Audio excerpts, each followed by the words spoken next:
All right. Aloha and welcome to Wisdom Dialogues with Hope Johnson. Coming to you from Kehena Beach Estates on the beautiful Big Island of Hawaii. Yay! Yay! I'm so happy to be here with you today. So, to start out, I'm just gonna introduce Lori, and I'm going to bring Lori on. Lori is the one that I seem to start doing online wisdom dialogues for Lori, because Lori was always asking me questions on Facebook. I was just posting on Facebook. She was always asking questions, and I would end up writing a bunch. And I'm like, I don't want to write this much on Facebook. How about if we just have a conversation?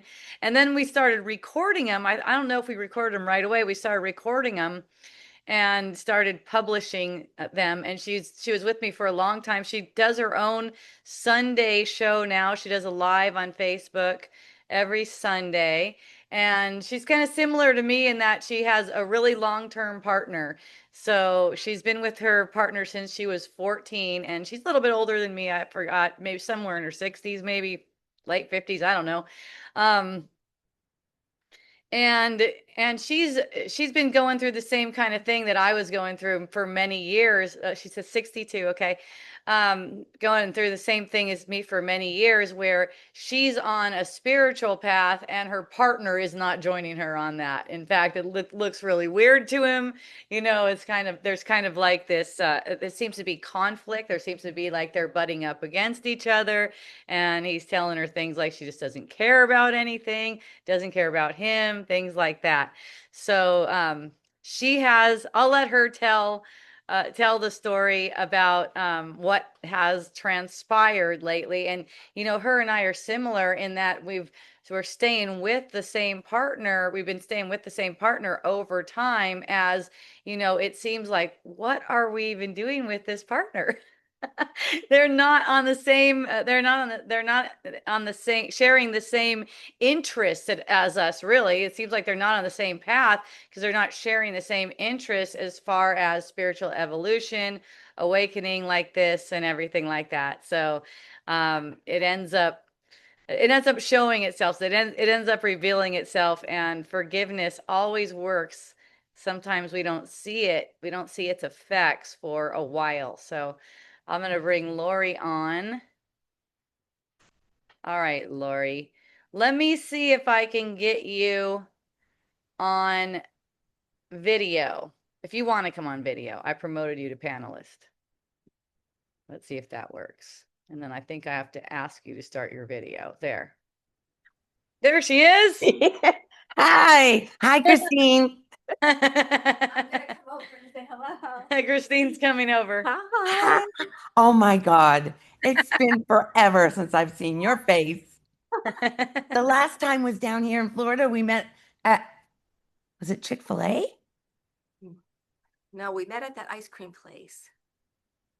Didn't we meet there? No. All right, Was that's All right. enough of that. Go back over there. We're Yeah. talking about Anyway, something for a show. All right. You know how it is. I do know how it is. Although, okay. All right. So Lori, tell us. Tell us. Okay. So this, was it yesterday? Yeah, it was yesterday. Okay. So I've been, lots has been changing Okay. inside. And it happened with a girlfriend recently. Actually, it happened with a stranger, a complete stranger, yelling at me at the Luke Bryant concert a year ago, where she just, ah, and I just came, there was zero upset inside. Uh-huh. Zero. I have felt complete compassion for this stranger who was yelling at me in front of 50 other people, telling me she wished she could spray pepper spray in my face. And there was no, okay. So then I'm trying to bring it, asking, show me in my relationship Mm-hmm. what, because the closest people to that was a stranger, Right. which would have got me upset a long time ago, would have ruined the whole concert for me because Sure. my mind would have been replaying what was said, what I should have said, blah, blah, blah. None of that. So then recently I was at the Redwood Forest with my girlfriend, and we were chopping up vegetables and stuff. She was chopping up a squash, and she looks at me and she goes, I stopped to watch her. She goes, don't you have anything better to do than to watch me do this? And I was, oh boy, it came up. A firestorm in my mind came up. Mhm. All blame, blaming her. I would never do that. The minute I hear, I would never do that, I know that that's ego. I know it is. So I walked to the cabin in the dark by myself. And I said, show me, I need to see, because I was going to ruin the rest of my 2 weeks in California. And the way it played out after that was miraculous. It was just so beautiful, and we got to talk about it. So that was a couple of weeks ago. Now my husband yesterday, there was a charge came on of our credit card, two charges, and I thought it was my sister's charge that got onto mine. We paid ours, and then it looked like so I called my brother-in-law up to ask him if that was that was him, and he said, no, it doesn't seem like and Peter just flipped out on me. I mean, I mean, fuming, Mm-hmm. fuming. So I sat, well, then he left. I said, go, go, go. And then he came back and he sat there and he started explaining how he feels and how I'm not his. I'm always having more fun with other people and not with him, and all of the projections. And I sat there quietly. Nothing was hit. No upset. No, it was miraculous, honestly, in the Well, moment.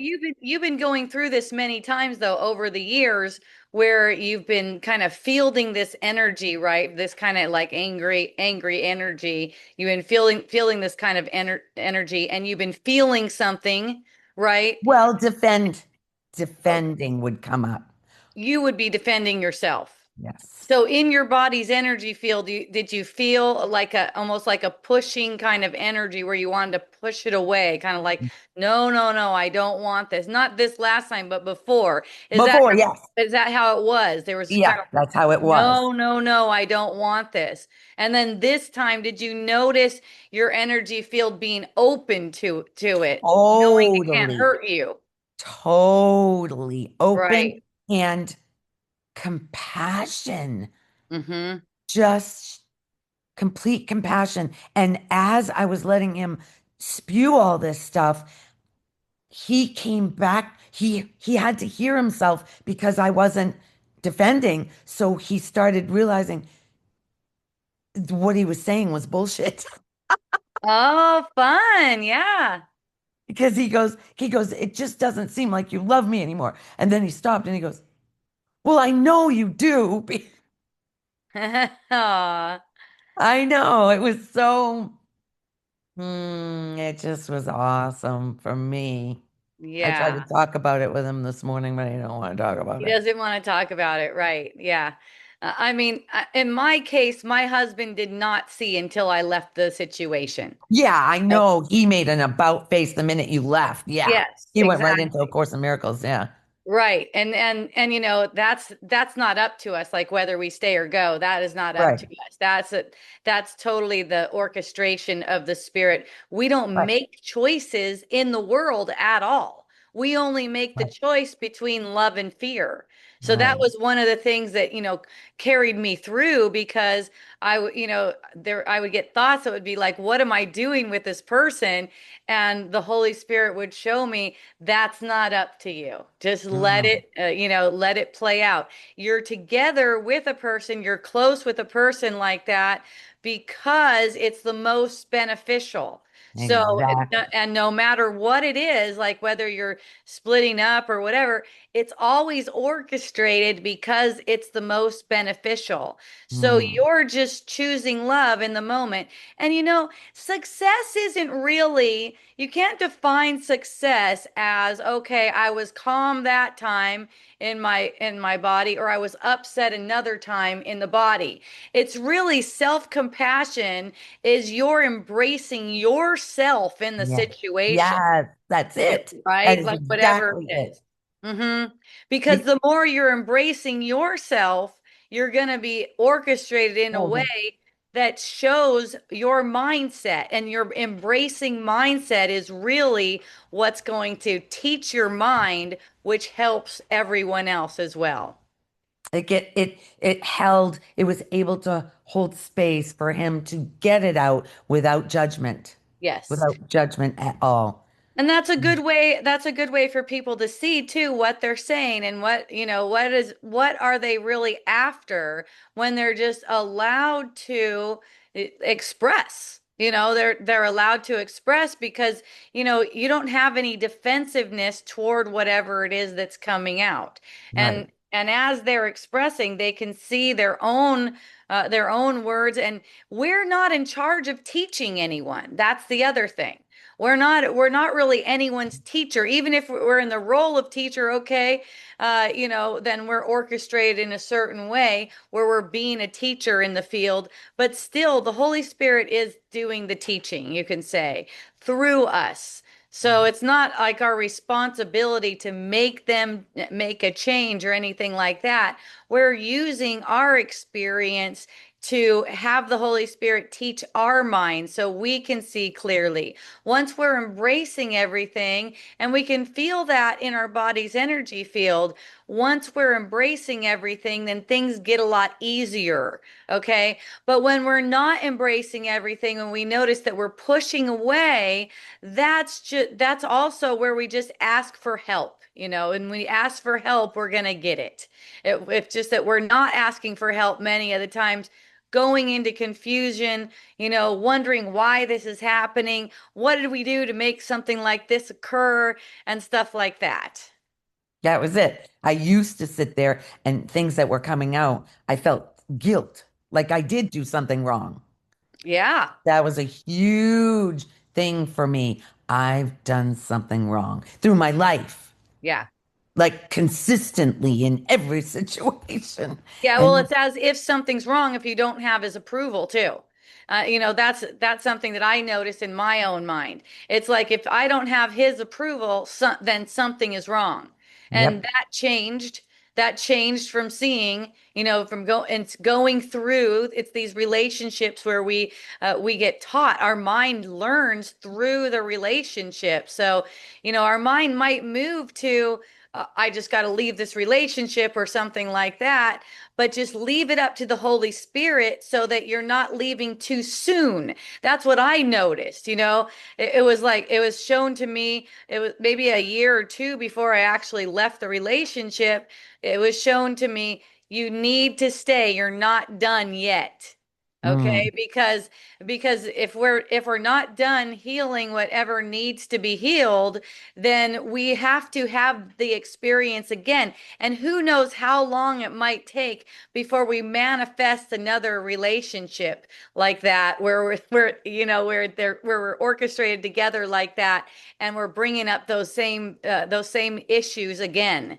See, it's like these issues have to be repeated again. It could be like another 30 years, or it could be another lifetime or something like that. So it's like if we want to be on the fast track and see through this as soon as possible, it's listening to the Holy Spirit. Because if we build up a bunch of animosity, then there's no teaching and learning to be had anymore. Then we get orchestrated away from each other Right. anyways, Right. and then we got to do it again. And But that takes time.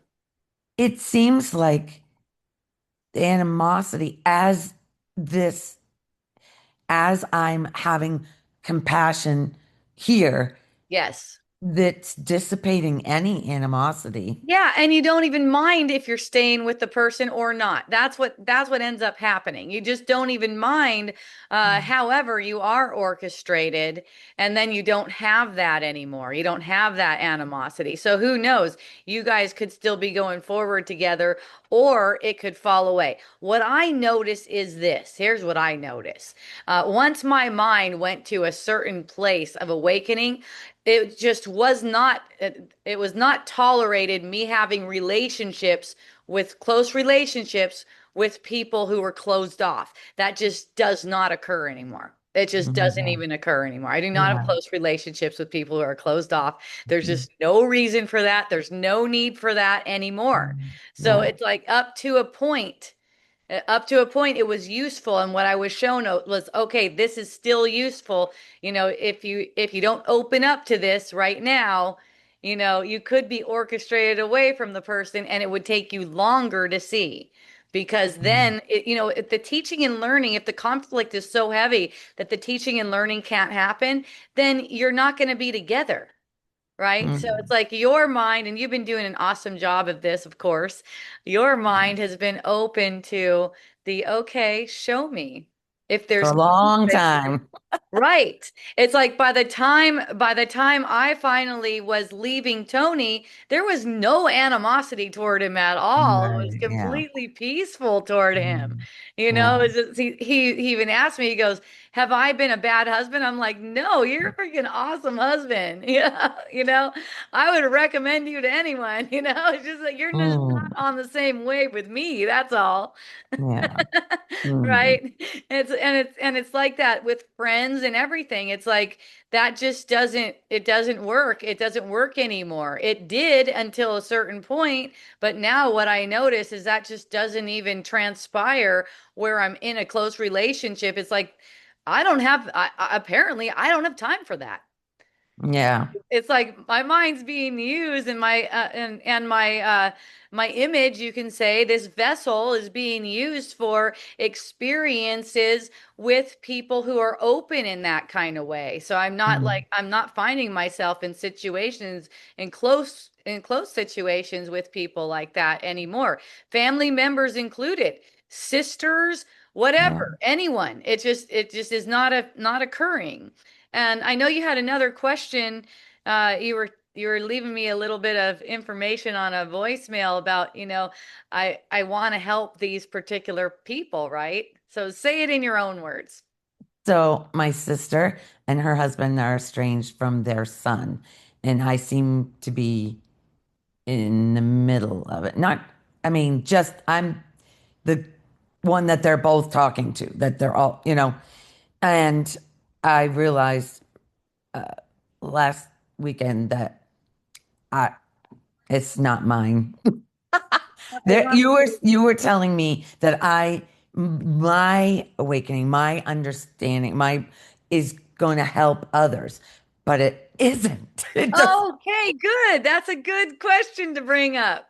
not the You're ones saying, around me anyway. okay, yay. Yeah, okay. So look, you're looking for the results in the physical about how your awakening is helping other people, okay? And Mm. and you're wanting it to be specific people. You have specific people in I mind that see you the want it to be pain helping. there. I see the pain their characters are going through Okay. Yeah. on both sides. It's like, oh, it's Yeah. totally a misunderstanding, and so much venom has gone that Yeah. So that where you're seeing it and you're feeling it in your body's energy field, that's empathy. That's not quite compassion. That's a little different, right? yeah. So really what empathy is leading to compassion, it's like a doorway, it's like an I think opening for it. Yeah. So look, not everyone is ready for the message right now. Not everyone is really ready. You're opening the doorway by opening your awareness, but then you're closing it back up, and especially closing it for them because you're focusing on them and why, when are they going to awaken? Why are they still going through pain? Well, all that kind of stuff. You're not looking at it like in a way like the Holy Spirit has them. Nothing has Oh, gone wrong. I mean, right. I got family members like that too. My daughter is apparently going back on benders again. Remember, she kind of like came out of that. Well, she's looping back around into that now. She's going on benders again and doing all that kind of shit again. I hear that she's starting to talk shit on me again. So Oh, you that just was like finished saying, 2019. That was like 7 years ago. You're right, right? So if you look at it like that and you make it like a report card on yourself, that's missing the point. That is not it. yeah, Right? That is not it. You just keep on that's ego. recognizing. That's the ego. That's right. So you just keep on recognizing what's actually true. See, you're not entering the peace of God yourself when you're focused on what they're doing, Right. how their awakening is going and all of that stuff. You rejoice with the people who are awakening with you. I know you've got people who are awakening with you. I know you've got your own show, and I know you got friends, and I know people have testimony for you, letting you know that they're awakening too. Like I celebrate you when you're telling me what's going on with your husband, where you're finally, I've been through that too, where there's a point I told you about. It was probably like 2018 or something like that, where my husband was coming in really angry and yelling and stuff like that, right? And how I had that kind of experience. That's what you're sharing with me now. I had that kind of experience. There was just compassion for him. It's like that's wonderful. Now that doesn't mean that he's immediately going to wake up. I mean, really, it No, no. took my husband several more years. It was probably like 6 or 7 more years, apparently. Okay. And then when that actually happened, it really wasn't until I was out of there. Okay. It was not until I was out of there. But that doesn't mean that that's the path for everyone. It's just showing that, when you get that experience where you feel the compassion, that's how let that be a sign to you that of your progress. That Right. doesn't necessarily mean that the other person is automatically going to get it right away. And it doesn't mean they're going to get it in this lifetime. Right. It really Yeah. doesn't. Yeah. So just not making those things matter at all. Yeah. Not making them matter at all. Look, you're helping everyone, and the ones that are seeing it now or close to now within a couple weeks or a couple months or whatever, they're already having willingness, and you may not know them. You may not see them. Okay, because we're one mind.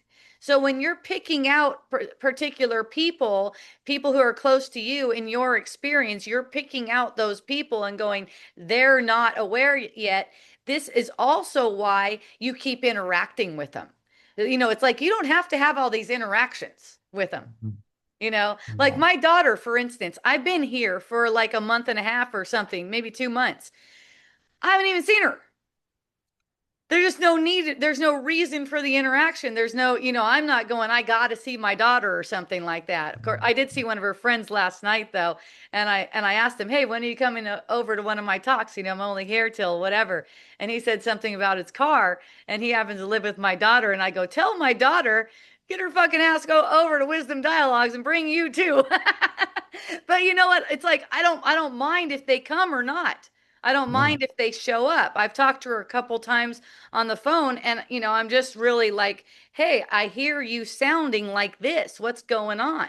You sound like you're not you sound kind of like monotone, and you sound different, stuff like that. So it's because of the honesty too. It's like there's this sense like, okay, I don't want to interact with, from her side, okay, I don't want to interact with my mom right now. She's going to see me in this kind of way, stuff like that. But the Holy Spirit orchestrates everything. So as long as you're clear that everyone's taken care of, and that's how I am, with any of my family members, they're taken care of by the Holy Spirit. There's nothing for me to do. The most helpful thing I can do is be in compassion about that. And compassion doesn't try to manipulate them or make them see anything or be anything or why are you acting like that or anything like that. It's just like, okay, they go through whatever they need to go through and then everything brings it back around. Now, as a mom and also, as a sister or anything like that, you might feel some upset, okay, over it. And if you feel some upset, I'll notice that from time to time too. And what goes on with that is just it's given to the Holy Spirit in a way like I don't know what any of this stuff means. Okay. But God's will for you is perfect happiness. So you keep on being happy by bringing anything that's less than grateful to the Holy Spirit. You just keep on doing that and pay attention to the people who are coming to you, who are open to you, who are open to your energy, right? And then that's how you get to share and you get more energy yourself, more energy for Oh, giving, oh. right? Yes. When you talk with I have a new girl on my talks, and when she asks questions and she gets it and she's coming back with, I'm like, I I get off that talk and I could fly. Yes. It feels so good to Yes.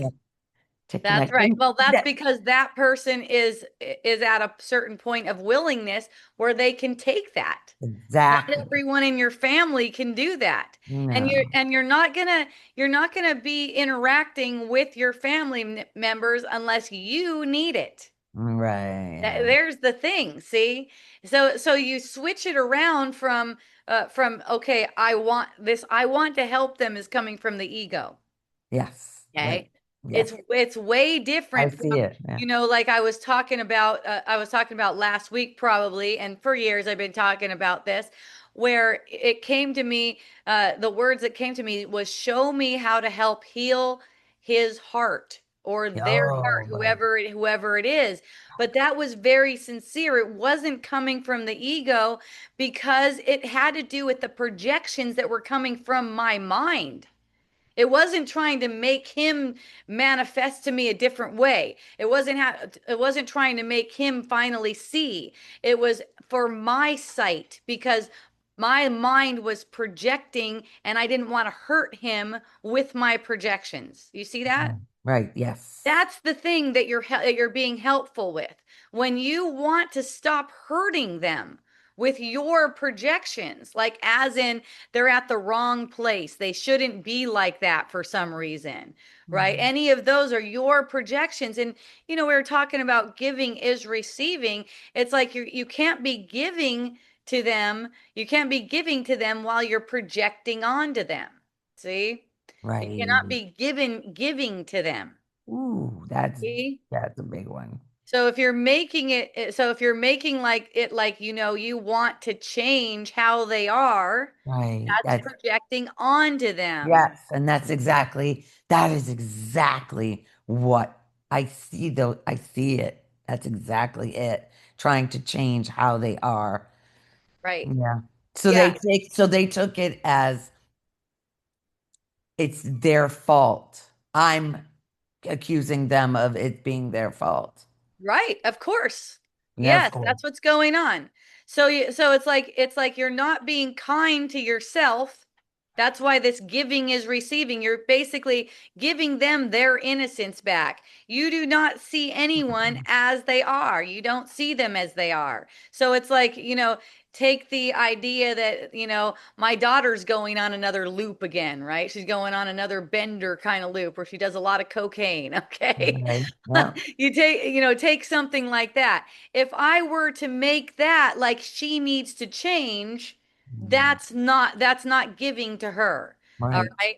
So the thing is, we don't see anyone as they are. we're all perfectly holy. We're all perfectly innocent. There's nothing to change about us. Okay. And what I notice in my experience, I don't see a bunch of, I haven't seen any of her. It's a little bit on FaceTime once in a while, when she's not like way down in the dumps, she'll once in a while talk to me on FaceTime, and we'll just talk like like just regular stuff. What are you doing? Oh yeah, I'm playing with this kind of stuff. This is what I'm into and stuff like that. No, nothing heavy, you know. Like, Nothing deep. nothing deep. Nothing Mm, deep. And that's the thing too with people who aren't willing and aren't ready, keep it light. Keep yeah, it light with them because they right, don't need it. They don't need us trying to change them. right. Well, it's just like, hey, whatever you're into. Oh, you're into talking shit on me. I love it. I don't bring it up to her or anything. I hear it. I hear it. I'm like, oh, that's coming around again. That's fun.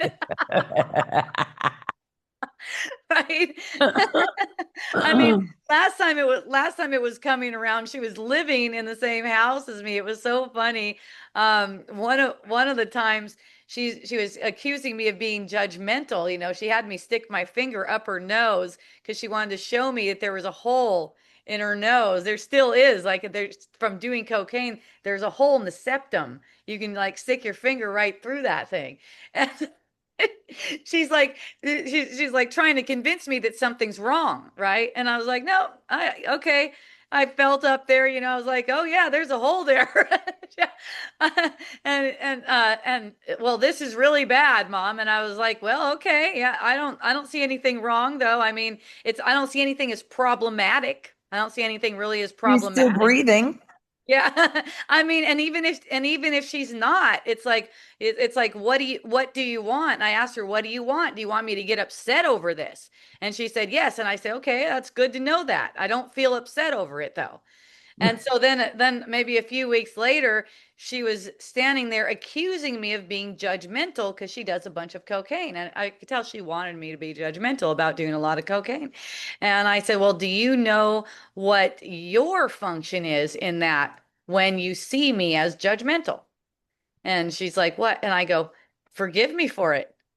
I don't know what I'm doing. Right? And then I just laughed. I was like, yeah, forgive me for being judgmental. If you're seeing me Mm. as judgmental, it's like there's no need for any defensiveness or anything like that. It's like a mom who has a daughter on cocaine is supposed to be judgmental. That's how the world sees it. And I'm like, no, you're getting whatever you need. And if there's this self-abuse, another thing that I definitely talked to her about, if you're abusing yourself and you're making holes in your nose and stuff like that, you're basically telling yourself stories that aren't true. That's what's going on. So these things, whatever you're made to do, whether it's cocaine or whatever you seem to be doing, that's just bringing you to the truth. That's all it's doing. It's bringing Mm. you to the truth. It's showing you, okay, how am I not being sweet to myself? How am I being mean to myself? Why am I beating myself up like this? The more you're being mean to yourself, that you're being brutal toward yourself, the more you're gonna brutalize yourself in the experience. That's what goes on. And so, like if your family members come and they ask you, they That's a ask different. you. If they don't ask you, then there's nothing to share. There's been certain instances where my daughter has opened up to ask me something, but she's not asking me something. I'm not like trying to shake her and go, "Come on, you got to see this." It's like if you're brutalizing yourself, you're brutalizing yourself in your mind too. And there seems to be also a lot of like familial programming going on. Her bio father has been brutal to himself in these kinds of ways too. He really didn't come out of it. He's doing awesome now. He's like in his mid 50s or something like that. He's doing awesome now. And back back and he's always doing awesome. He went to prison for 10 years under a life sentence, actually. And while he was in there, he started doing art and stuff and started seeing different things and became like really spiritual in there. Sometimes I would have conversations with him and stuff. Well, that's her bio father too. So it's like these energies play too, and they show, they present themselves, and it's like, okay, for some people, they seem to take longer to see, and it may not still be in this lifetime. It's not up to us, though, to try to change people. It's up to us to accept the atonement for ourselves. What is the atonement again? That's recognizing the innocence of everyone, right? Mm. That's the Including ourselves. atonement. Right. And then you don't mind what people do. They could be having any kind of experience that they have, and Mm. you're not trying to make them come around. Of course, when my daughter did come around, and but when of course I'm celebrating with her. I'm always going to celebrate with Yeah. anyone. It's like, oh, great. Oh, you see that? Okay, good. That's awesome. And I'm going to be celebrating with anyone when they're coming around. But when they want to hide and be in that, be in the delusion, then whenever I do find myself interacting with them, I'm just going to keep it really light, Yeah. right? I'm Yeah. not going to try to go deep with them. I'm not going to try to show them something. I'm not going to try to tell them something. Right. Once I get the sense, once I get the sense, okay, they're done with kind of with hearing from me, right? And the wall That's goes up, that's I back all the way off until that's a I see them asking for it again. I'll back completely off. mm, And sometimes that means I'm not hanging out with a person anymore. Sometimes that's what it means. It just shows it just presents itself like that. And for me, that's great. If whoever's coming around me, that's perfect. Whoever's in my field at the time, those are the perfect people for me. I'm right. not trying to change them though. If they're in my field and they've got their defenses up, I'm not trying to change them. I'm not trying to bust through those defenses, right? I'm just keeping it really light with them. And they see what they need to see through that because Mm. I'm not challenging them. I'm not trying to make them, I'm not trying to say, and I'll watch myself too. If I'm trying to say anything, I'll watch my energy field because look at, we say stuff, we tell stories with ulterior motives. Is there an ulterior motive here? Or am I really just listening to the spirit? Mm. Yeah. Is there an agenda? Yeah. Do I have Oh, an agenda to try to teach a person something? right. And that's where people really learn the most from hanging out with me. One of my friends, my friend down the road, a newer friend, we've been doing block therapy in his house every day. He's such a sweetie. He lets us use the top floor, of his house. Well, he's sometimes open and sometimes not. Sometimes he's not so open. And, I can't tell what's going on. I'm just having a good time. My main thing is I'm having a good time. I'm enjoying Me people and I'm too. having a good time. Hmm. And he was going to shut down his house because he was leaving and he was afraid of liability and stuff like that. And then he changed his mind. And one day he was going to do it. And then the next day he wanted to talk to me and he said, I have just learned so much from you. I've learned more from you than I have from anyone ever. And I've only been around you a few weeks. And it's like a surprise to me, total surprise to me, because all I'm doing is having a good ass time. Okay. And for a lot of the times it seems like his walls are up. And all I'm doing is just playing. I'm like, oh, It's okay. just being. That's Yeah. right. Yeah. That's right. I was talking with some friends yesterday, and one of them said, "Why is it, you walk into a room and the energy just changes? It's like you walk into a room and all of a sudden it's like this change in vibration." I'm like, "Because I don't want anything from you fuckers. That's why." I'm just Mm. there to have a good time. I'm trying to change anyone's mind. I'm not trying to get your attention. I'm not trying to do anything. I'm not trying to get anything. I'm just there to have a good time. And that doesn't mean that I have to see things happening a certain way for me to have a good time. I'm always having a good time. Wherever I am, that's where the party's at, right? Because that's where I'm allowing my mind to receive the peace of God all the time. It doesn't matter what's occurring in the field. That doesn't matter. So it's like immediately people don't understand why, but their energy can relax because Yeah. there's not this draw on them to try to do anything. Or They don't be any try to different. please me, be any different than how they are. Exactly. Their energy can just relax. Now, unless they got some projections, but I do have that too. Like, one of my friends reminded me that, I said, yeah, I'm Awesome Hope Johnson. I'm not for everyone. Right? It's not for everyone. If people are having projections, then it's going to even be increased for them. That's what I Yeah. notice. It's going to even be increased. Right. Yeah. Yeah. Yeah. Yeah. Yeah, I see. I'm seeing. We went out with my sister and brother-in-law to a band on Saturday night, and I ended up going to the bathroom, and I met this woman in there, and we just started this beautiful conversation. It was just we didn't end up. Other people were going around us to get in the stalls because we just couldn't stop. And then we went to the bathroom. We were right next to each other, and we were still talking between the. And then we get out. She goes, I am so glad I met you. And as we were walking out, she meets her husband and he's like, what the hell took you so long? She goes, I met this woman. And he goes, oh, nice to meet you. What's your name? And I said, Lori, what's your name? So the woman I was talking to, her name was Lori too. Oh, fun. It was just a whole, when you go somewhere and you make these connections with these people, there's no, just because you're being, Yes. that's it. Yes. And so, when things come into your mind about like your sister or your husband or someone else in the field who's not getting it, let them be. Just leave them Yeah, alone, that's right? it. Let That's them have their experience, and then it's going to be pleasant for them too. Whenever it's going to be more pleasant for them when they're around you because you're not trying to get them to change. right. See, it makes it hard for people to be around you when you're trying to get them to change.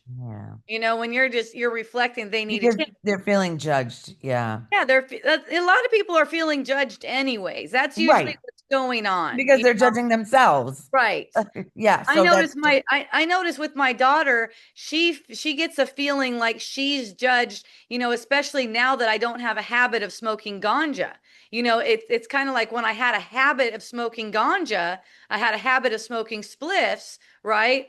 Then I was a little bit more acceptable, right? Because now I've got something. But once that occurred, she asked me, she's like, what, well, I want to spend the day with you on my birthday, but I'm not sure what we would do. And I go, well, there's plenty of things we can do. And I started listing off certain things.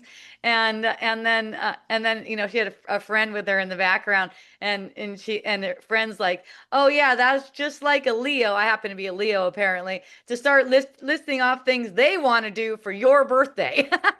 And I go, well, if you can list off something that doesn't involve doing drugs, then I'm open for it. Anyways, so her birthday comes. I happen to be up like when her birthday came. It was like 1 in the morning or something. And I texted her because I figured she's probably up. I texted her, I'm like, hey, babe, happy birthday and stuff like that. I don't hear from her for days, right? And so the next time I hear from her, she's like, yeah, after I talked to you, I just went on a bender. And I noticed like a little bit of, you know, because of you, I went on a bender, but I didn't even pay any attention to that. Like because you were talking about not doing any drugs, I had to go on a bender. So yeah.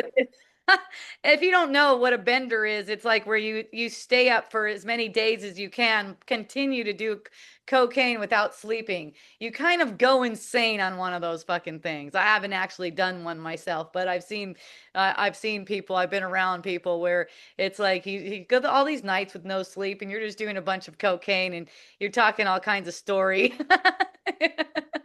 That's usually where all the shit talking comes in too, where there's a vendor and then there's like these imaginary things that are coming up about how bad your mom is and going around this community where a lot of people know me and most of them, I think most of them like me. That's what I hear.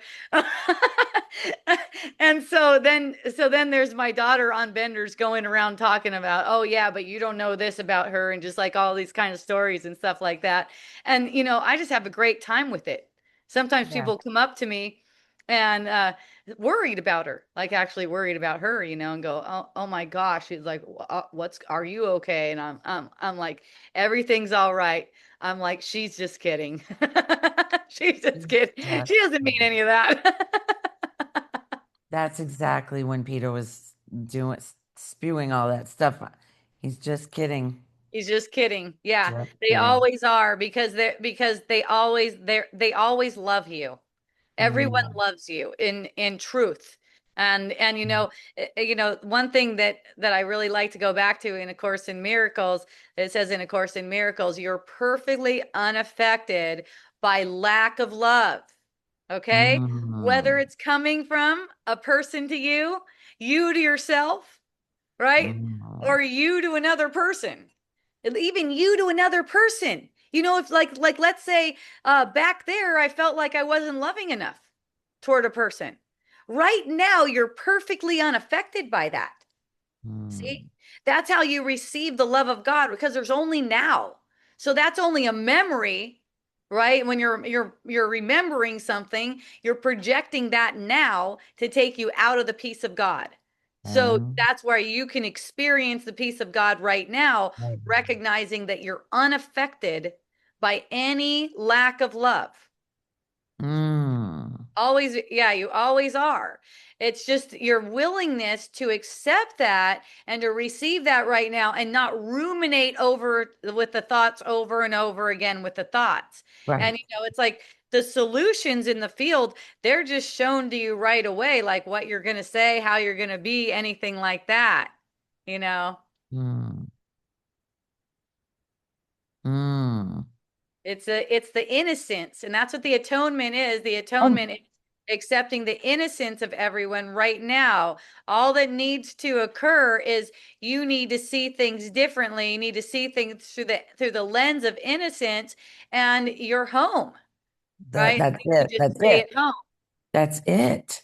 Yeah. Innocent of your of this, and that's why it says we're all. I was shocked when you said that the group that you're in said that relationships has nothing to do with it. 101 or for 1,000 points or whatever. Oh yeah. What it's that's how we're walking each other home is through. Well, here's the thing that I've seen though, okay? ACIM people in Hawaii are very different from ACIM people at other places. I've been over to Sedona and stuff like that, and it's a lot of spiritual bypassing is what I see in these groups. And a big part of the spiritual bypassing is bypassing these relationships. So like I'll bring up something about relationships and sometimes someone in the group, people in the group will be like, this doesn't have anything to do with the ACIM. I'm like, what? Yeah, yeah, it It does have says everything. Yeah, this is the practical application of what ACIM is talking about. This is actually the practical application is through your relationships. And you know what? I think for the most part that people aren't as well studied at it as they think. I actually had one woman saying that no one is supposed to be teaching ACIM but Jesus. And there's a whole manual for teachers. So I think maybe she missed the manual for teachers. I don't know. It's funny because the whole manual for teachers is about you being a teacher of God. So of course we're gonna all we're gonna all reflect, and it's good for us to be reflecting in our different ways through the different particulars of our lives and how our minds are conditioned because really we're learning through our conditioning. But if we're just bypassing like this, then all we end up getting is really surface level relationships because you end up being in relationships with other ACIM people who are also bypassing. That's what Yeah. happens, right? And so like what I noticed when I went into these groups, not only is there this bypassing, but there's also holding each other in a certain way where no one can actually receive the peace of God Mm. because it's like the ego wants to hold everyone back at their like level of consciousness so no one can actually go, oh, I actually receive the peace of God. So like when I went to Sedona, two people caught on out of the group. It was kind of like they just got plucked out of the group. And one of them came first, one of them came and it seemed like she just jumped off a cliff in my wisdom dialogues. It seemed like she just kind of like jumped right off a cliff. Like almost like just like this freedom, like and then she told another one and then she came, but for the most part the group itself seemed very resistant to me even coming in there. Kind of like, what do you and really suspicious. Like, what do you want and stuff. And I was like just like bringing a different perspective, you know. Right. And it's Right. But the ego, if it's got it a certain way, it right. doesn't want something else is gonna be, yeah. What That's about it. in Mexico? The egos, I'll talk about that in just a sec. The ego is like really stoked about keeping everyone in a group. It's like a group think. And it's Yeah. like this is our identity. One woman told me on Substack, she made a comment. She's like, I do not hang out. She loves ACIM, A Course in Miracles. I do not hang out with A Course in Miracles individuals because they are just the most judgmental, weird acting people. It's like just being an ACIM individual. It gets dogmatic. For one thing, I said, well, what about what Jesus says right here in chapter 2 of the complete annotated edition? And oh, we don't use that book. And I was like, oh, really? Why not? Those are the notes that Helen took when she was channeling. That's like all the notes. It's like the complete annotated. Oh, we just don't use that. It was just a complete shut down Wow. Yeah. on that, whatever it was. I was talking about it back then, when I was doing wisdom dialogues when I was there. Mexico was interesting because I would come up on the stage and talk. They had a thing every morning, right? And the main guy, James Twyman, when he first saw me, for one thing, he thought I was going to be his life partner or something like that for a second. So he saw me and he's like, "Oh," and then, so he took me out to breakfast, and we started talking. He's like, "I definitely want you to be talking tomorrow." So I started talking. Anyways, I told him right away because he took me out for dinner too, and then he wanted to cuddle and stuff like that. I'm like, I am just really not feeling anything like this. Not at all. Okay, so then he took that energy away. He's really sweet. He's a really sweet dude. So it was just that he's been hoping for someone to come along to be, and it's kind of like an older community. Average age is like probably in that community 75, right? So I roll in and it's like, oh, here's this spring chicken coming. Maybe she's right. So so when I got up and I go right for the things that people are talking about. And the first thing I notice is they think that, okay, it's a Course in Miracles community, and they think it's perfectly fine all day long to be talking shit on President Trump. And I'm like he's doing something though. Like actually, he's actually doing something. And I'm like, okay, you guys. So I get up on the stage and I start talking about that. I'm like, okay, you guys, uh, you know, Trump is our brother.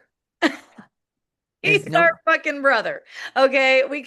You can't hold one person. That's the thing. What A Course in Miracles teaches, you cannot hold one person outside of innocence and expect to be in the peace of God. And that's what right. we really want. We want to experience that. We want to experience the peace of God. If you're gonna look at politics and all of a sudden use judgment to say like who can really know what he's doing? You don't know. You know nothing. I mean, forget about it. The news is telling you what to think. That's all.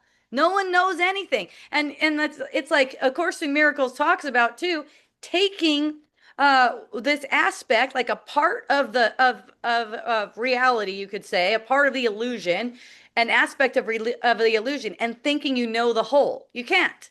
There's no impossible to do that. So, anyways, I had like a 5 minute talk, something like that, right? Oh man, people got triggered at me. Yeah, when you bring in politics, or especially Trump, I boy, know but it was just totally acceptable. Like to everyone, judge him it, is it it wrong. looks like everyone agrees, okay? Because it looks like everyone agrees because if you don't agree, you're just shutting the fuck up.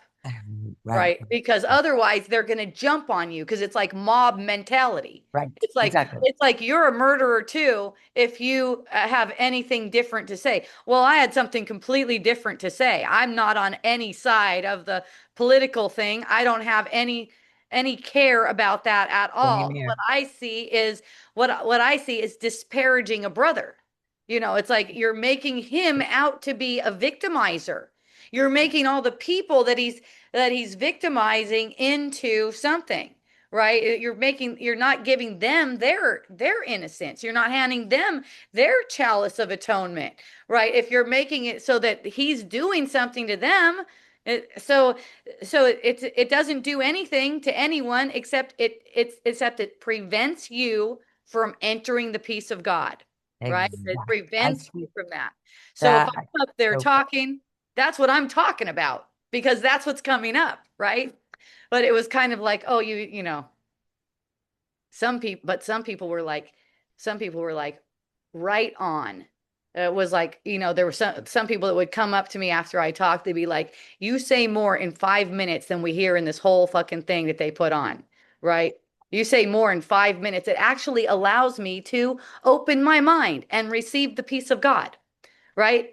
Because there's all this nice talk, nice talk, nice talk, and Trump's an asshole. And then everyone's like, yeah, woo.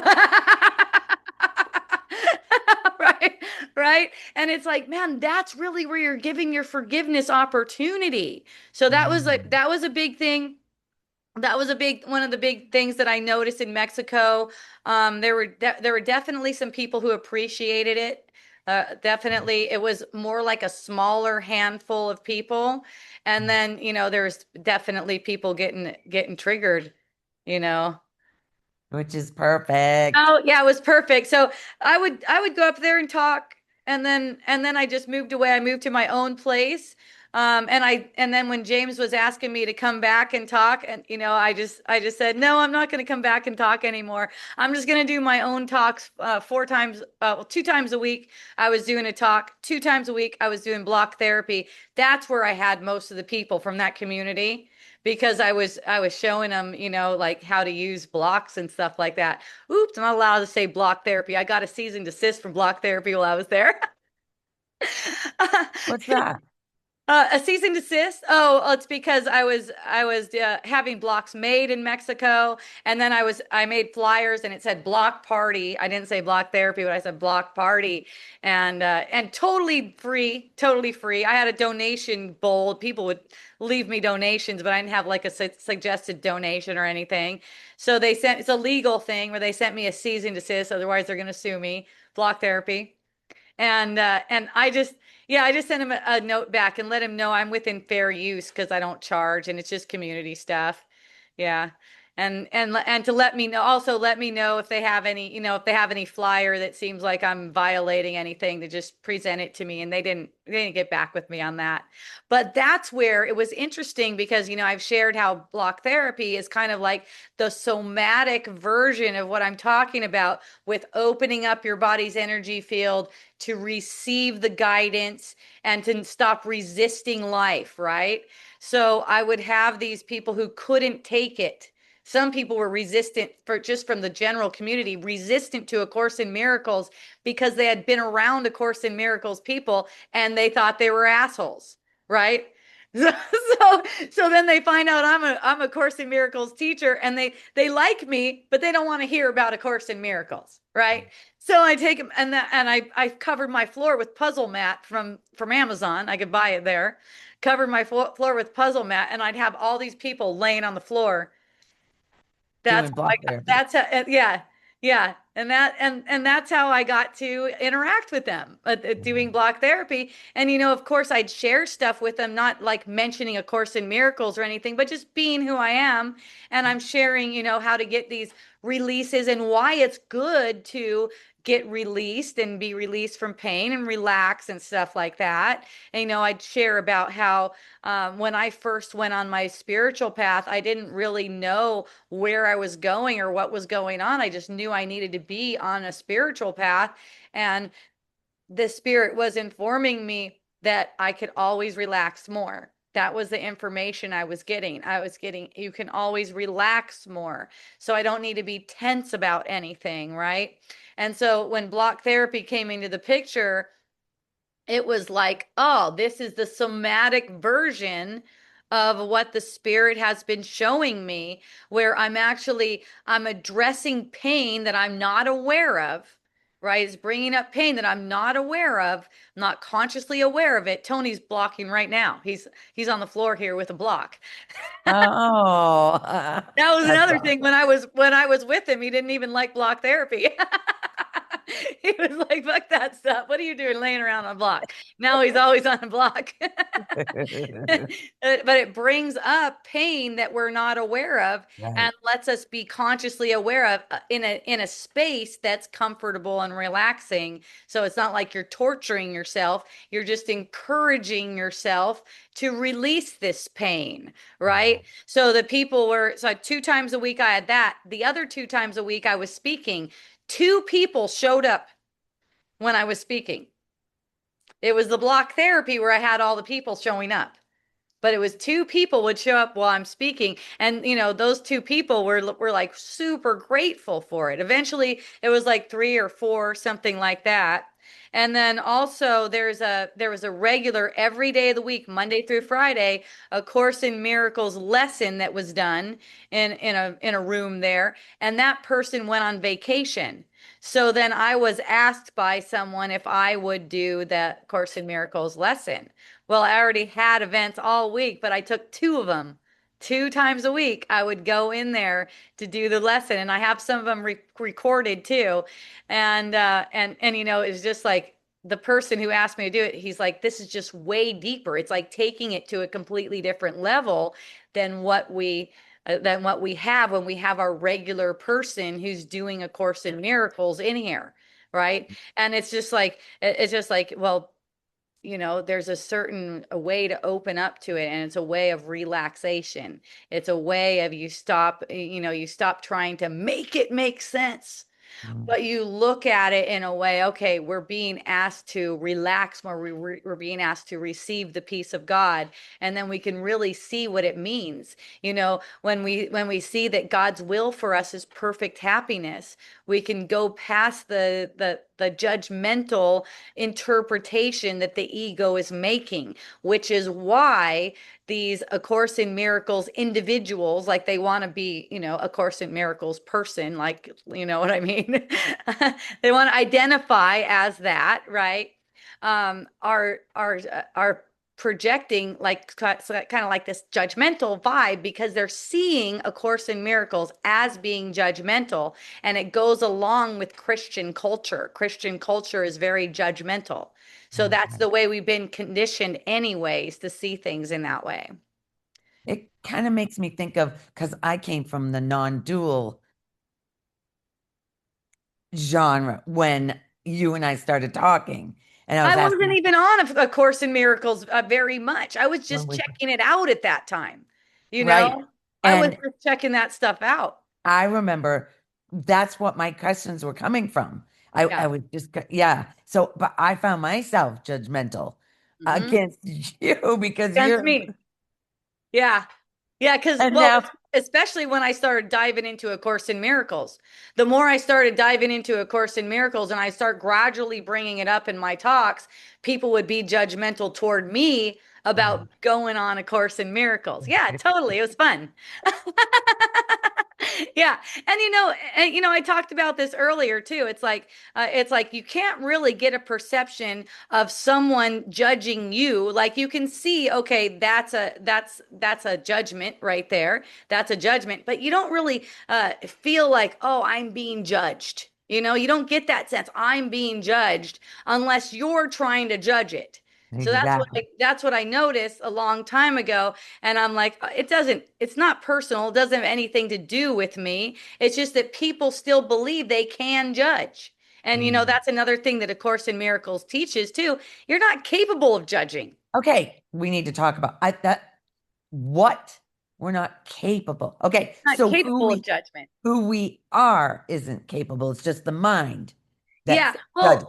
Well, because in order to judge, you would have to know everything. And from these limited perspectives, you're not knowing everything. And so if it's a negative judgment, the only true judgment is that God's son is innocent. That's the only true judgment. Okay, that's a judgment of the Holy Spirit, you can say. And that's what Judgment Day is all about.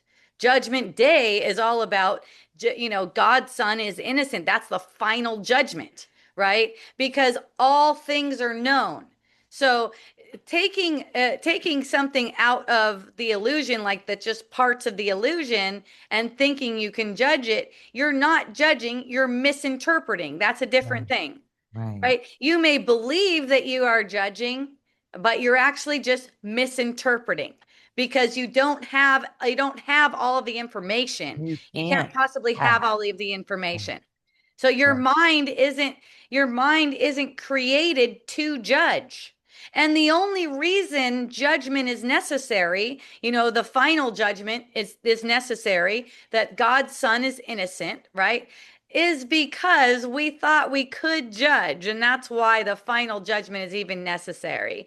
But your mind has not been created to judge at all. The only reason why we have the Holy Spirit is because we thought we separated from reality. The Mm. Holy Spirit is actually an illusion. You don't need the Holy Spirit in truth. You only need a Holy Spirit in the illusion because you forgot the truth, Right, right? right. And you're trying to hide from the truth. So that's really, the Holy Spirit is to show us the way back to wholeness. And that's the judgment, is that God's son is innocent. So anything else, and when people seem to be judging me and stuff like that, I don't take it like that. I just see that's just cute. That they think they can Oh, judge, and it's like they don't know what they're doing. Of course, forgiveness is automatic. That's why Jesus said, "Do this in forgive them remembrance of me." or This in forgive them for remembrance they of know me. not what they do. That's right. Yes, that's it. That's it. Yeah, it's not like the churches took it as "do this in remembrance of me" means to pretend like you're eating Jesus's body and drinking his blood. You're right. He's like, I was not talking about cannibalism. No. He's he's talking about forgiveness, So right? I'm wondering about the people in Mexico who are judging Trump. So that whole line, forgive them for they know not what they do, doesn't doesn't register, It fell obviously. on deaf ears. Yeah. Totally. Yes, it fell on deaf ears. And then the leader of the group, James Twyman, who, I was sharing a breakfast with him, and I was talking with him about this stuff. I was like, man, it's like either you're doing A Course in Miracles in the most radical way, or you're just using it like any other religion, and it's making you become dogmatic. You Mm. know, and I was talking with him. Here's what I see in your group right away. Here's some of the things that I see. Do they actually want to do these things? And he's like, okay, I love it. I want to be like that. But then it came to he didn't really want to be like that because he's got people paying him to live there, and they're probably not going to want to live there. They're just like a retirement community first, and this was the only A Course in Miracles community that I could find in the world. and I went there. That's why I went to Mexico. That was my reasoning for going to Mexico, apparently. Only a Oh, it, Course in Miracles community in the world. I mean, people always go, well, what about David Hoffmeister? I go, that's not a community. That's actually a cult. There's a difference. But this was a community, right? Where it's like ACIM, but it's not really because there's what? there are people that don't really want to learn ACIM. They just want to be they want to be with people that are spiritual minded and stuff like that. They don't really want to learn ACIM. So eventually it was just like, okay, I'm not going to try to come in here and do ACIM with people who don't want to do it. But there was a small group that was coming when I was just doing Thursday and Friday, and they were just like, wow, Mm. wow, I didn't see the freedom in that. The total freedom in that. And it's not that it's hard. It's just that there's this attachment to keeping to keeping our judgments, you can say. Keeping, we want to keep. Keeping what we think we know. Yes, what we think we know about the world, right and wrong.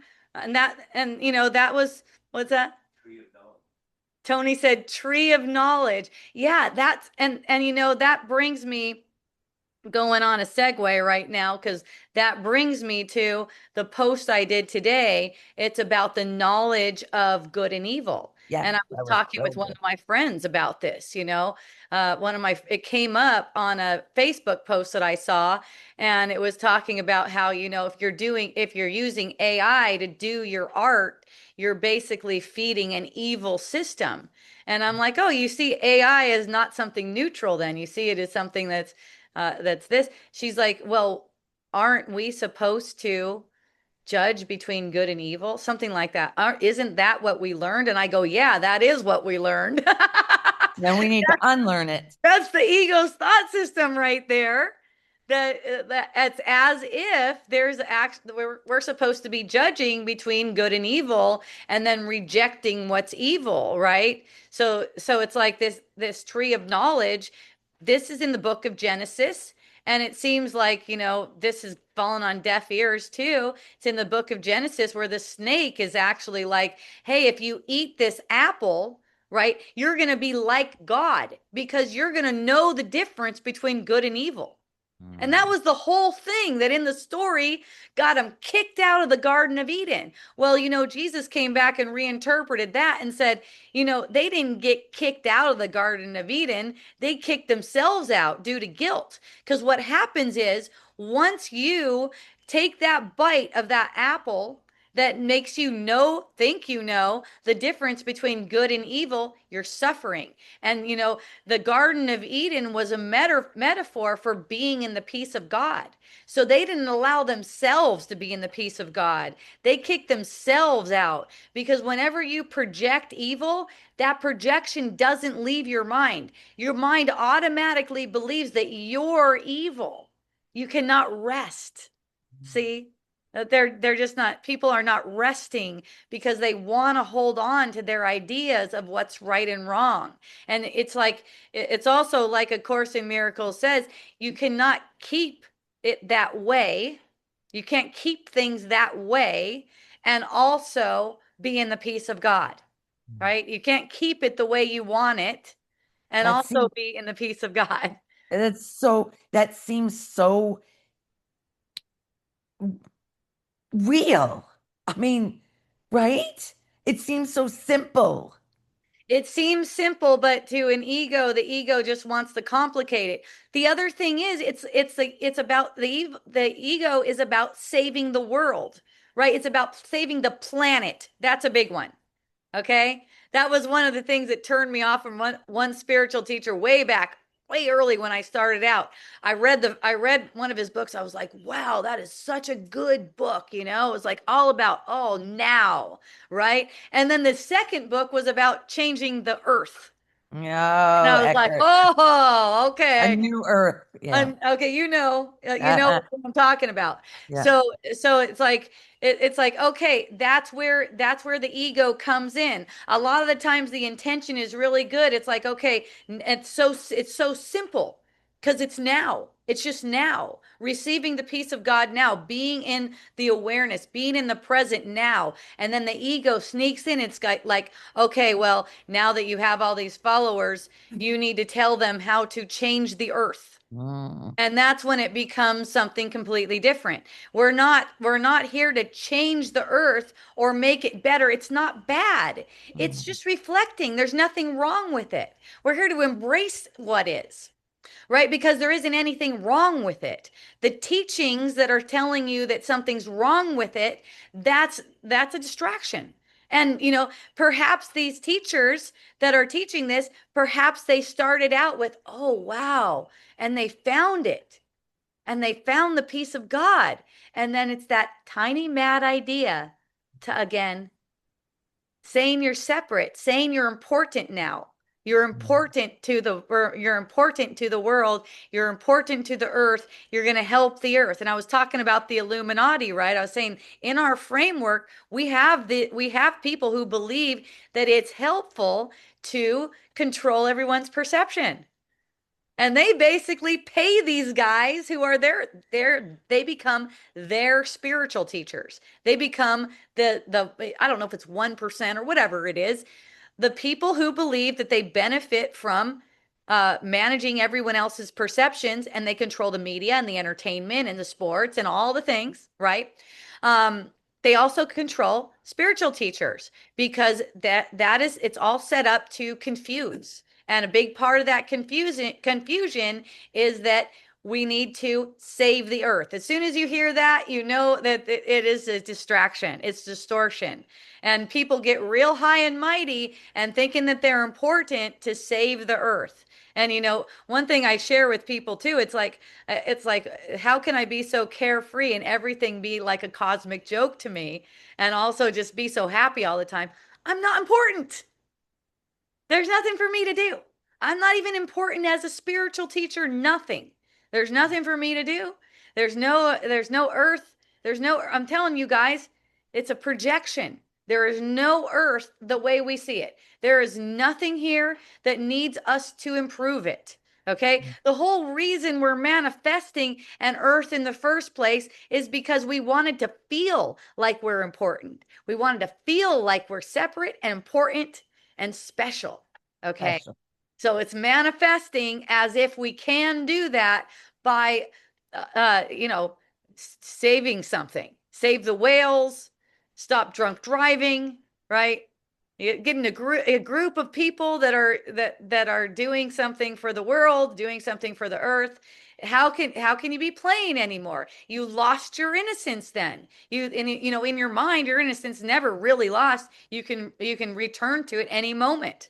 Any moment you can just realize, ah, I'm home. I don't have to do Mm, there's nothing for me to do here. Or not, that's what it means by we're not human doings. mm. People say that, but don't really be that. Right, right. Or waiting for other people. I was talking to some girls yesterday and they were talking about how the men don't get it. And I go, it's not up to the men to get it. The men don't get that we're goddesses. I'm like, it is not up to the men to get it though. Like, okay, if you recognize, okay, I'm meant to receive. Okay, that's all of us. We're meant to receive. Okay, how do you receive? You give. How do you give? You hand them back their innocence.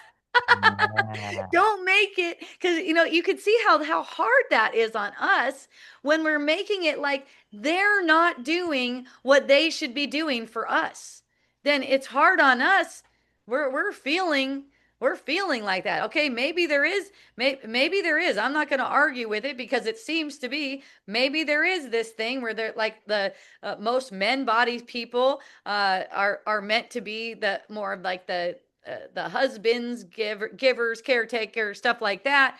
The women are supposed to be more of the receivers. Okay, well, if that's the case, if that's how we see it, then let's just be that instead of trying to make them do something different. Let's just be that. Let's just be nurturing. How do you be nurturing? You recognize their innocence now, Yeah. just Yeah. now.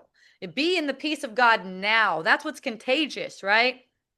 That's what really like people who want that and they want to be in peace and they see you being in peace. then that's the thing. But it's like we have it set up so that it's like women have to do all this work, right? And women have to do all this work to be equal with men. We have set it up like this, and we can just change that in any moment. Just like, no, I'm not. I don't need to be like that right now. I'm just in the peace of God, and it's just right now. Right? It's just right now. It's like, oh, and people, maybe people do something to you and you're just like receptive. You're just like, oh, thank you. Or they don't do something for you and you bring that to the truth instead of projecting onto them. Save them your projections, right? How do you help heal their heart? Save them from your projecting mind. That's Mm. all. As if they should be doing something different. Yeah, I'm going to be going up to that lady's house. Remember the last time we talked about the knife? I used the wrong knife. Oh, I okay. know, don't, and that was when it started with the I'm doing it wrong. That's Oh, what. good. So I'm going to be up there. She's flying me up into Canada next month, and we'll see Yeah. how it's going to be. I obviously I meant that You found yourself saying yes. I found Oh, myself, and I can't believe it. yeah.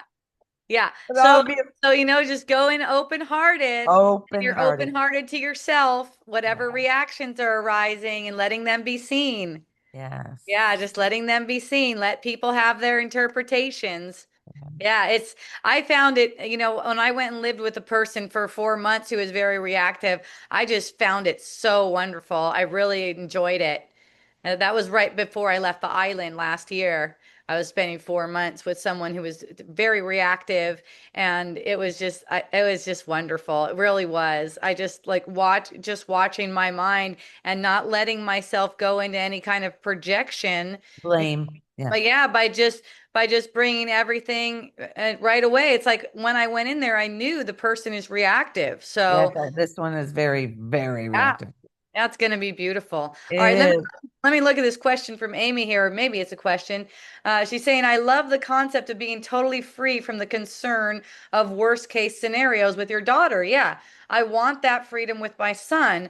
I have to admit, I seem to have a hard time not worrying in real time. Okay, so when you find yourself worrying, that's where the embrace comes in, Amy. I'm glad you're still with me. When you find yourself worrying, that's what's giving you the opportunity right there. Because basically, you're going into arrogance when you're worrying because you're thinking that there's something that you could do differently instead of allowing the Holy Spirit to just use whatever the circumstances are. And now the Holy Spirit is orchestrating everything perfectly and can use all of your experiences, everything as it is. For Amy's situation, her son is not talking to her, okay? And this is like something I've been around not too much in person with this family, but I've seen them on Facebook. They post a lot and they're very family oriented. Where especially her husband Nael, he's talking about how a great father is like this and families are like this and sons are like this and then it comes to, oh, now he's not talking to her, and so it can feel like really like incredibly painful, and I could see how the worry can come up and stuff like that. But this is really giving us opportunities to lay down the identity that we made, because we only have one identity, and that's in Christ. Like, we are Christ, okay, himself. That's one thing Jesus wanted us to know when a remote viewer went in and remote viewed Jesus, okay, and was talking to Jesus. That was one of the main thing he wanted us to know. He's like, you are me. Quit looking at me like I'm separate from you. You are me. I am not the man Jesus, and you are not the woman, let's say Amy, okay? You are Christ, okay? So when you look at it like that, it's like, what need would there be for worry? And you can see worry as coming up as something that's foreign. One lesson that we did on one of these Tuesdays was, I am at home. Fear is the stranger here. Worry is an aspect of fear. Anything less than gratitude is an aspect of fear. It just you could just put it all in the same bucket and call it fear. So fear is the stranger here. Worry is the stranger here. You are Christ, and here comes this ridiculous idea of worry into your mind, right? Now, when you're identified with worry, what do you need in that moment? Compassion. You need compassion. So, in that, you would embrace yourself a form that believes worry is somehow helpful right now. See that? So it's not rejecting yourself for being in worry. It's embracing yourself a form right now who believes that worry is somehow helpful. Who would do that but Christ? See? And that's how you demonstrate to yourself that you are, in fact, Christ, because you have embraced your own self in the midst of worry, not making it wrong, okay? And it's the same thing like I was talking about with the guys in Mexico, guys and girls in Mexico, with the Trump thing. It's like, and I would tell them this too. It's not to make you wrong for projecting onto Trump. It's like in that moment, you actually need compassion because you are actually attacking yourself. Okay, is what's going on. So it's not a judgmental thing like you shouldn't worry, you shouldn't project, all that kind of stuff. It's like you need compassion. But in the moment, if you don't want to recognize that you do need compassion, you're just going to continually attack your mind. Okay. So that's also not wrong. There's nothing wrong with that. It's just a different kind of ACIM group. It's an ACIM group where everyone's grouping around attacking their own mind. and and saying we're ACIM, we attack our own, and not recognizing they attack their own mind, right? It's the same way with worry. And speaking of groups, it's like other mothers would group around with you too and exchange worry stories, right? It's the same kind of thing where, oh yeah, I'm worried about my kid because of this. I'm worried about my kid because of this, right?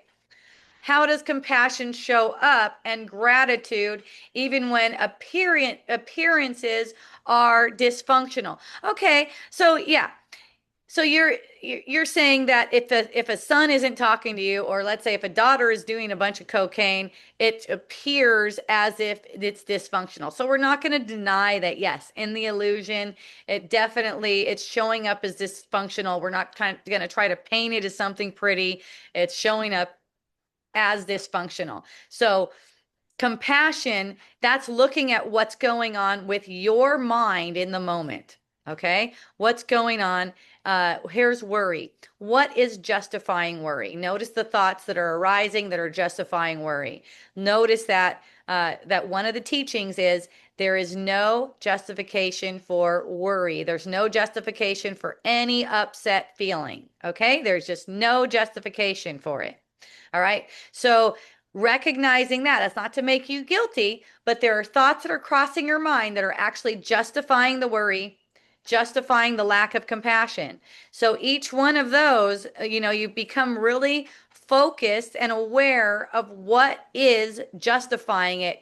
Bring each one of those to the truth. You're probably going to ask, how do you bring that thought to the truth? Okay. You recognize that thought is crossing your mind and you ask for a different interpretation, because what's happening is you're automatically believing the thoughts that justify why you're upset as if those thoughts are true. One of my friends, to give you a real simple example, one of my friends said, Hope, I've been really tired lately. What does it mean? I go, it doesn't mean anything. I go, don't make anything of it. You're making something of it is making you tired. See? So you're justifying this upset, this worry about it. So you're just making a story about it that's making you feel upset. See what I'm saying? So each one of those thoughts is actually ripe for forgiveness. That's what forgiveness really is. It's not about forgiving a person. It's about forgiving the idea that this justification makes any sense.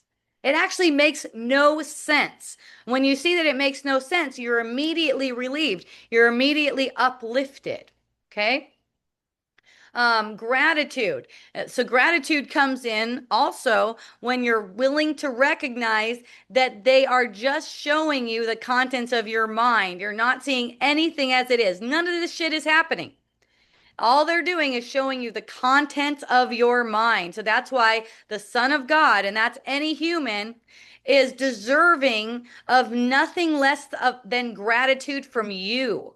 Okay? So you're recognizing they deserve nothing less than gratitude. And you're asking for your mind to be shown how to do that in the moment. When you're asking for that, you're giving it. That's why, and Amy knows the Bible really well. She grew up in the same cult as me, right? And you guys heard me say cult a couple times, so I'll just give a definition of what I mean when I say cult. A cult is where there's one charismatic leader and they make all the rules that everyone else follows. That's it. That's all I'm saying. Okay, it's like there, and you know, there's certain groups like that I see, like David Hoffmeister's groups like that. I'm not saying it's good or bad. It's just that's what it is. One person, they tell everyone what they're doing, what the group is doing, and everyone follows them. That's how we grew up. It's called the Children of God. We had David Berg. He was the cult leader. He told us what to do, what to think, all that kind of stuff. And yeah, so she's familiar with the Bible. And you know, in the Bible, it talks about how, you know, ingratitude hurts you. Jesus is asking for gratitude. So with your kids and anything else that's going on, it's like these appearances that are being shown to you, they're showing you the contents of your own mind only. Okay. Ask me if you have any more questions about that. And then Ekahi is on and he says, I get it that the world doesn't need changing. Okay. Lori, I'm going to let you go now. You're Okay. still on, but you're not on the panel. Okay. Thank you. That way I got the whole video. Thank you. I love you. Thank you I for love coming you on. too. I appreciate you so much. Thank you. Yay. Okay, let me see. It's been a while since I've done this. Change role to attendee. All right. Yay. Okay.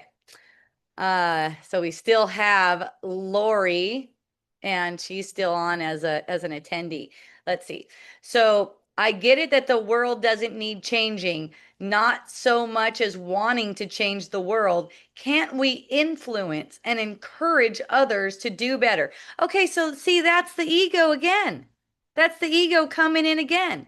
There's no others that need to do better. All others need from you is for you to see. That's what they need. They need you to see their innocence, let's say, which is your innocence, because we're one mind. That's really how we help each other. That's really how we uplift each other. I was just talking about how there's a spiritual teacher that I saw, and a very popular spiritual teacher saying that love is I forgot how he put it, encouraging, probably the same word you're using. Maybe you saw that post, encouraging other people to be better. He was saying that's what love is. It's encouraging other people to do better. These are your exact words here. Okay. This is that sneaky thing. This is that sneaky thought. How's that uplifting for them if you have determined that they're not doing it good enough? And you think you know how they could do better. You're not seeing them clearly. You're just not seeing, we can't be seeing anyone clearly. When we enter the peace of God, in the moment we enter the peace of God, which is where I like to live all the time, we see everyone clearly, that they don't need any improvement. That's how we see them clearly. They don't need any improvement. They're perfect as they are. Okay. So whenever we think that they could do better, we are not seeing them clearly. And in fact, that's a self reflection, Ekahi. It's saying that you could do better. And I bet you there are times, and maybe all the time, where you're thinking you can do better. And what I'm saying to you is that you're not seeing yourself clearly either. You are perfect. You're holy. You're not anything removed from how God created you. See, here's the ego's trick. First, you're created perfect in the image of God, as it, as the saying goes, in the image of God, in the likeness of God, you're created perfect. And then you thought you changed yourself. And so once you thought you changed yourself, you fell from grace, apparently. And now you got to change yourself back. And that's where all the work comes in. Where you have to change yourself back to the way God, you got to somehow get back to the way God created you. Okay? You don't need to get back to the way God created you because you have never changed. And that's why it says so many times, over and over again, one of the lessons is I'm not a body, I'm free. I'm still as God created me. That could be a mantra. Speaking of mantra, Ekahi likes to go to mantra, right? A mantra that I hear, they're saying what the mantra is, and you can bring this. Can you imagine putting words to that? I'm not a body. I'm free. I'm still as God created. I mean, putting music to that.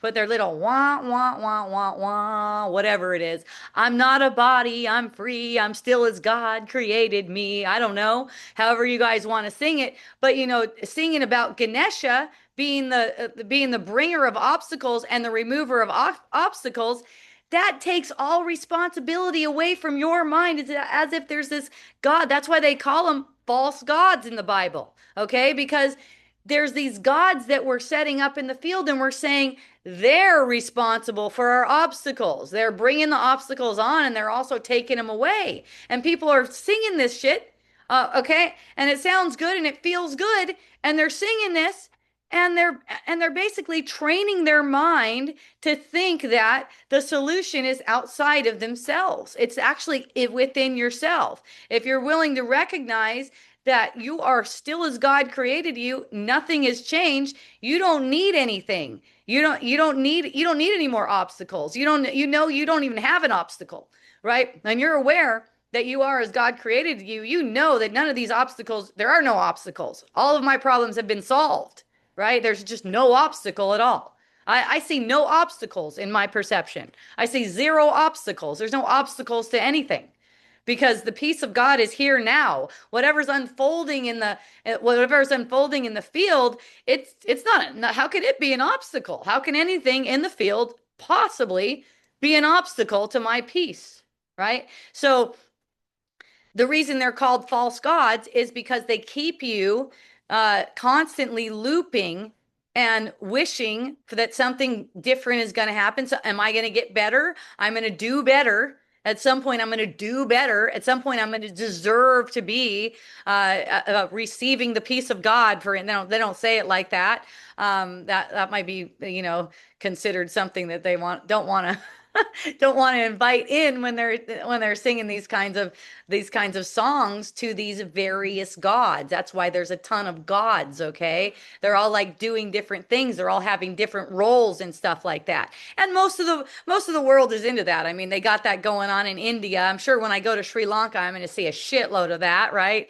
But that's why it says in the Bible that God is a jealous God. You should have no other gods before him. This is not really such a judgmental thing as it seems. They're using words as symbols to depict something. It's not that God's actually jealous. It's just that when you put these gods, they're little gods. They're little gods. They're not the one God. They're little gods before God. What you're doing is confusing yourself and you're believing. And what do you want to bet? Ask everyone who goes to mantra, ask the whole mantra group, what do you want to bet? They all think they can do better. I bet you. Okay, just ask. I bet you they all think they could do better. And they would also have a problem, most likely. There maybe be one or two. There usually are about one or two in the group that wouldn't have a problem with hearing you haven't changed from the way you were created. There's nothing you could do better. All that needs to happen here is you need to see your holiness. When you see your holiness, then you recognize all these things you're singing about the elements. The elements have no power. You are higher than all of these things. You are higher than all of these gods that you've projected and that you're singing to, and you're acting like they're higher than you. All the elements, the directions, praying to the directions, all this kind of stuff. You are higher than all of those things, okay? And I know this can be triggering for people. I understand, okay? I hear this. I hear this. I actually was at a Sunday Fun Day yesterday at the festival at the lawn, and one woman told me, "Oh, you're Hope Johnson. I heard about you. I heard not to listen to you. I heard not to listen to you because you're saying that everything comes from my mind." I go and I go, "Yeah, that's right." And everything that I go, "You don't have to listen to me. It's good." And she goes, "Oh, I was just thinking that." I was like, "Yeah, no one needs to listen to me." Uh, but she goes, "Yeah, that woman who said it to me, she was so triggered. She's like, it actually had the opposite effect on me. I immediately thought, she must know. Hope Johnson must know." She's like, "I'm really happy to meet you." Right? So so that's the thing. I don't care about being ousted from any community or anything like that. I'm just telling the truth. I'm here to tell the truth. I'm like the mouthpiece for the truth. And also, apparently, I don't mind if people get triggered with me. So I just say the thing. I say the thing. That's what it is. It's these gods that you guys are projecting as if they have power over you do not. You have all the power, and you're giving your power away to something that's lesser than you. So they're not even a reality. They're not, these aren't even a reality. They're totally make believe. Okay? Just like the directions, just like the elements, the water, the fire, all that, that's coming out of our mind. This is a projection. Earth is a projection. It's not really here. It's not really flat or round. It's not really here. It's projected out of our mind. It's projected so that we're given time to return to what we actually are. Okay. And that return, it involves our willingness to see what we actually are. When you're hanging out with groups of people all singing together and all agreeing that we need to do better, that we need to help the earth and all this other stuff, you're getting into a certain mind fuck idea here. You're getting it's like a mind fuck group where everyone is screwing themselves over, using each other to screw themselves over with these ideas that we're not there yet. That's another one. We're not there yet is an arrogant thought. It's a totally arrogant thought. What do you mean you're not there yet? You never left the kingdom of heaven. You have not left. There has not been a separation. The separation is false. All that needs to take place is accepting the reality. It's just accepting what's actually here. Okay? Lori was great. Yes, I agree, Margaret. I love it. Thank you, Lori, for coming on. That was really awesome. Thank you for telling your story. And it's good testimony too that it takes it can take the time is under the Holy Spirit's command, you can say. And it does tend to take time, okay? For me, I was looking at this from all these different angles for 10 years. So it does seem to take time, but what else are you going to do? What else are you going to do those 10 years? Just be in conflict, right? And just your willingness, your consistent willingness that grows. It's always met with more, and you're given more willingness. It keeps on growing until it's so strong that you're just always in the peace of God and you're always helping. Oh, I got a bunch of comments over here on Facebook. Okay, let's see. Oh, Brittany, thank you. Chris, I needed to hear that personally just now. Okay, good. That was about an hour ago. Thank you, Chris. Uh, I can relate to that guy. Okay, there was a guy an hour ago. Okay, and he says, "I'm so guilty of that." Well, the guilty thought is not true. But I see what you're saying. It's just that there's really not anything guilty about you. You're just misperceiving, and that can be corrected in any instant. Paul says, would you ask if there are any listeners? Oh, yes. If there's any listeners to any of these wisdom dialogues, A Course in Miracles, anything like that, if you hear this at any time, there's someone in Toronto who wants to meet you if you're in the area. His name is Paul, and he goes by Paul Fabulous, and he'd love to meet you. So just reach out to me, and I'll put you two in touch. If you're in the Toronto, Canada area, he would like to fellowship with you. Isn't that so fun? He lives there, and he says it would be awesome to connect. All right, that would be fun if we had maybe some kind of page where people who listen to Wisdom Dialogues and ACIM Deep Dives with Hope Johnson can connect with each other all over the place. But for now, I'll just connect you guys if there's anyone listening in the Toronto area and would like to hang out with Paul. So, yeah, yay. Yeah, so that's part of the idea that we know the difference between good and evil too, thinking that we know how people can get better. Okay, here's part of the comment too. Let me just go back to the beginning of this part of the comment. So much as wanting to change the world, can't we influence and encourage others to do better? Yes, through the ego's guidance, we certainly can. Encourage them to be more compassionate. Yeah, okay, this is how we encourage them to be more compassionate. We be more compassionate.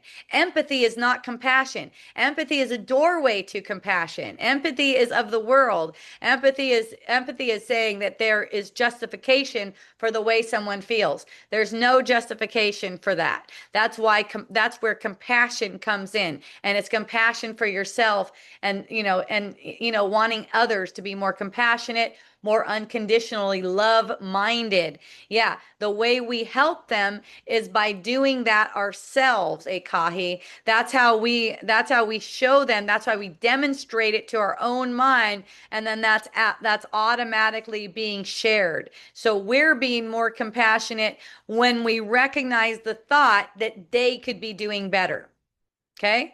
The thought that they could be doing it better. They could be more compassionate. They shouldn't have that energy. And that's why I seem to get along with people so easily. One of my friends who comes to block therapy is pretty bitchy all the time. She complains the whole day when she's in there. Pretty much complains the whole day. And you know what she tells me? She says, you know what? The reason I'm showing up is because I like to be around you.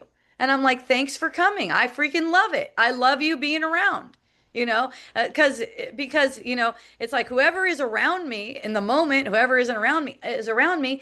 That's the Son of God. I'm happy about it. And you know what? It's not like I'm trying to be nice to her either. I'm not. I'm not trying to be nice to her. It's not like that. I'm not trying to be nice. It's not. I'm enjoying her. Actually, I'm like enjoying her bitchiness. I'm not trying to make it into something else. Right.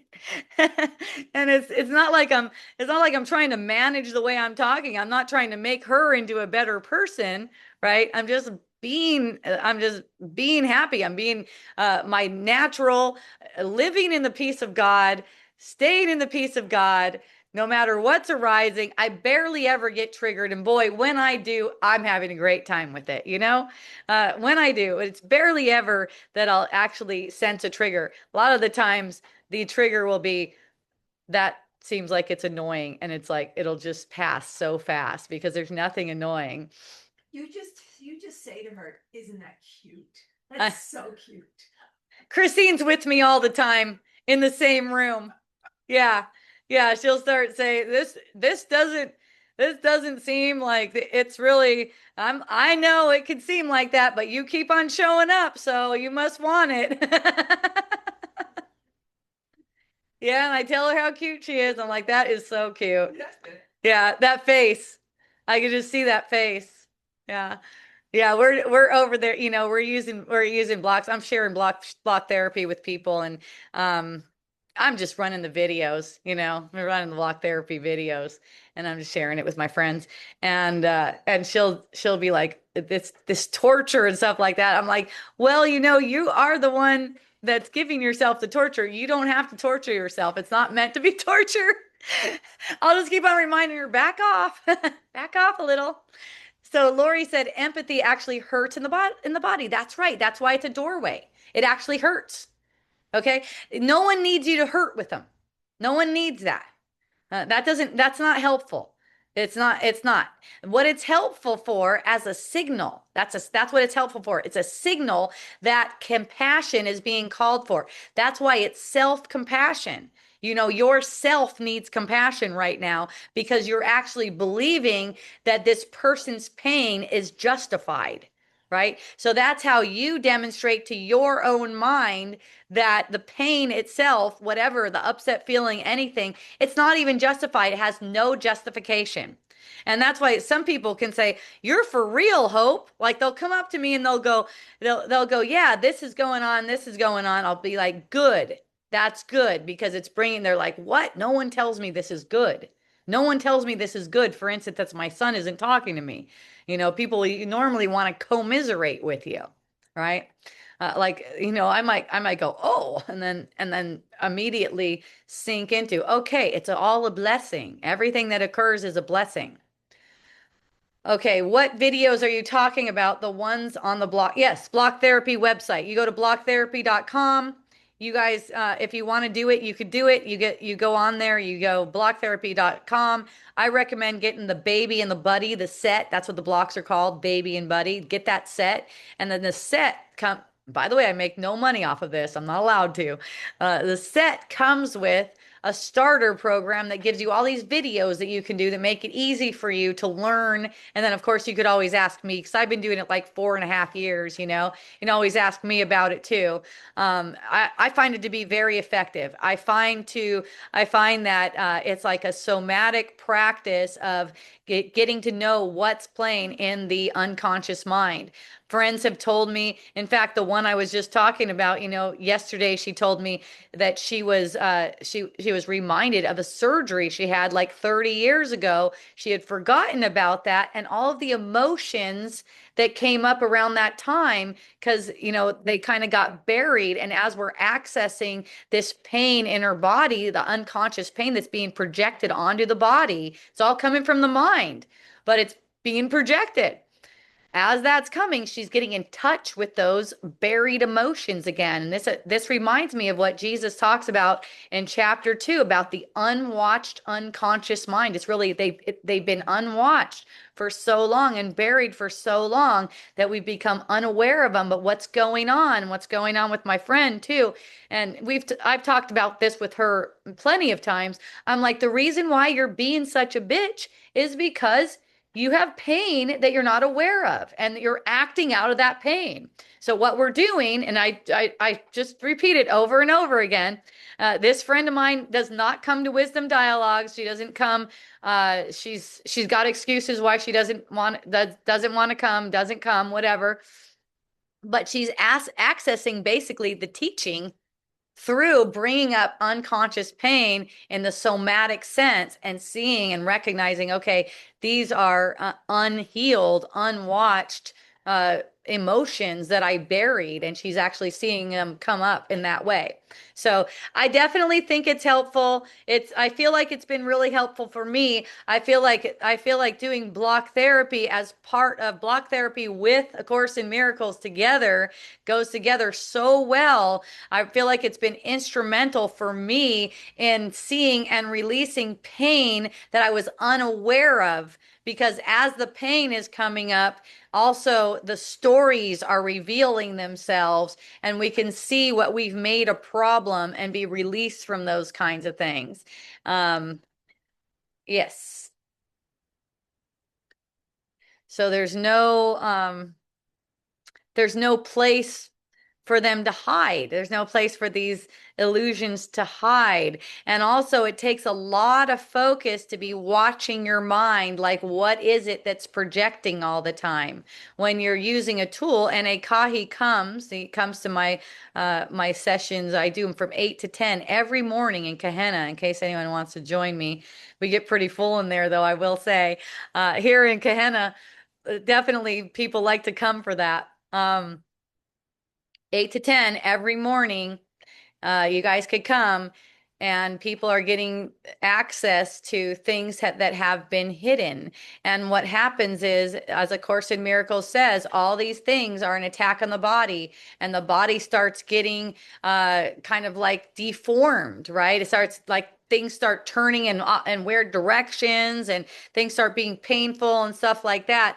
We're basically breathing out the pain.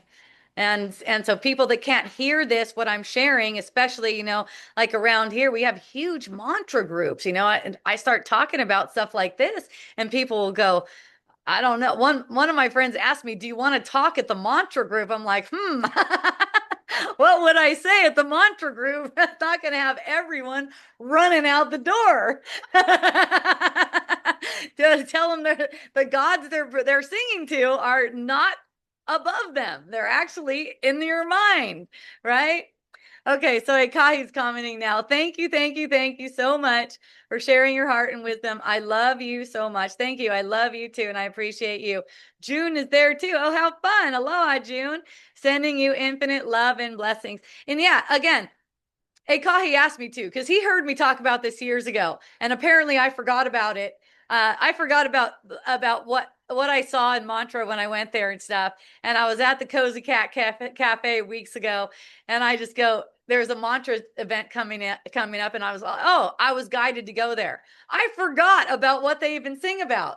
But then the first song they start saying, here's what we sing about. Here's what we're saying in the song. We're saying we're basically praying to Ganesha, because he's the one who put our obstacles up, and we're taking refuge in him, and then he's going to take them away. It's like, let's just give our power away. I'm still singing.